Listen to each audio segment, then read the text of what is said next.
Welcome to our video today on scanning labels to a pick ticket. We're going to start this one out a little different. This is the screen you're going to see if you were to use IQRF Scan Gun handheld scanner. So this is the screen you'll see when you first turn the gun on. First thing we're going to do is to put in our username and then our password.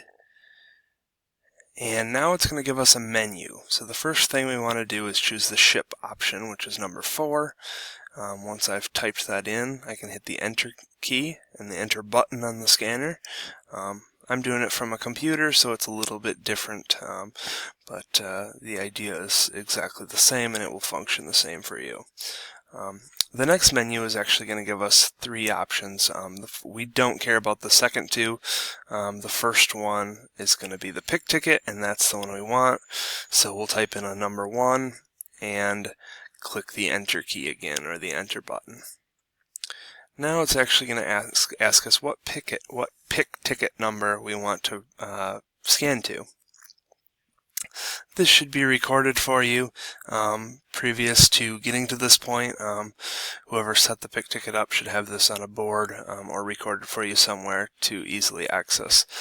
I've got mine saved, and this is just a example, but I've set up 43732 as our ticket today. So once I've typed that in or scanned that, if possible, I've hit enter. And now I get a prompt to scan serial numbers. This is where I actually will scan the finished good barcodes to the pick ticket.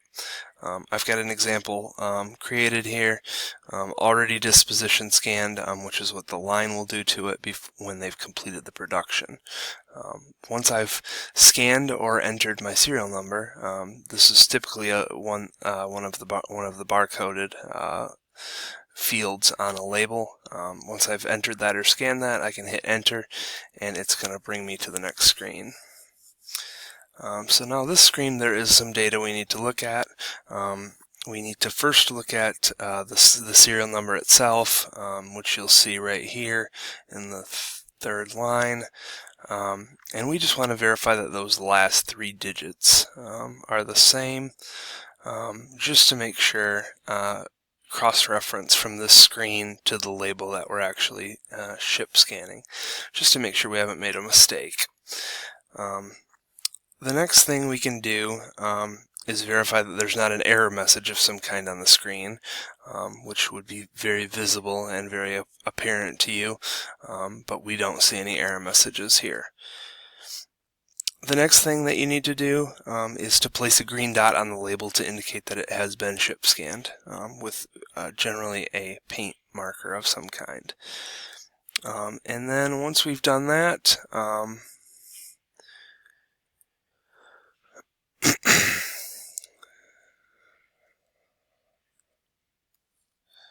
you can scan the next serial to continue on. And you can repeat those few steps as many times as you need until all the items and quantities have been scanned to the pick ticket. If you are not sure if the scan worked, simply rescan the label and a duplicate scan message will appear for you. If you get an error message, master label location empty, please ask the production team to disposition the label. If you get an error message, sales order or SO/EDI mismatch, stop and alert the shipping lead and press 0 to cancel the scan. Once you've completed all of your scanning, you can close out and move on to the next step. This is all there is to scanning to a pick ticket. Please let us know if you have any questions.